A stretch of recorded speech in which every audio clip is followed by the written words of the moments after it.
السلام عليكم. في أجهزة الأندرويد طبعا إذا أردنا معرفة إذا كان نفس الإيميل اللي موجود عندي في الجهاز مرتبط بجهاز ثاني ولا لا. طبعا إذا ذهبنا للإعدادات ندخل هنا تحت، عندي هنا جوجل. إذا ذهبت على جوجل هنا أعمل إدارة الحساب جوجل.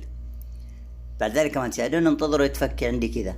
طبعا إذا كان عندي أجهزة متصلة أكثر من واحد استطيع الخروج منها. هنا عندي كما تشاهدون هذه هي الصفحة الرئيسية. إذا سحبت كذا على اليمين يجينا هنا عندي الأمان، أنا يهمني الأمان. أدخل على الأمان.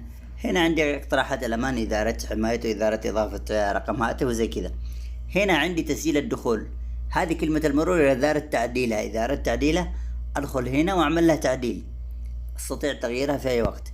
طبعا إذا أردت معرفة الأجهزة المتصلة، هنا الأجهزة التي تم تسجيل الدخول عليها، هذا عندي جهاز واحد فقط. هنا إذا في جهاز ثاني شكيت فيه ولا شيء أدخل مباشرة من هنا وأسوي له حذف. بعد ذلك أذهب إلى الرمز وأعمل له تغيير من هنا، كلمة المرور أدخل عليه كذا. بعد ذلك كما تشاهدون هنا عندي أدخل كلمة المرور الموجودة اللي هي حاليا. بعد ذلك كما تشاهدون هنا عندي كلمة المرور، أقوم بتكريرها هنا، أضيف كلمة مرور جديدة هنا. بعد ذلك أكررها هنا. طبعا كلمة المرور لازم تكون فيها حروف وأرقام، لأنه إذا كانت أرقام فقط ما يقبلها.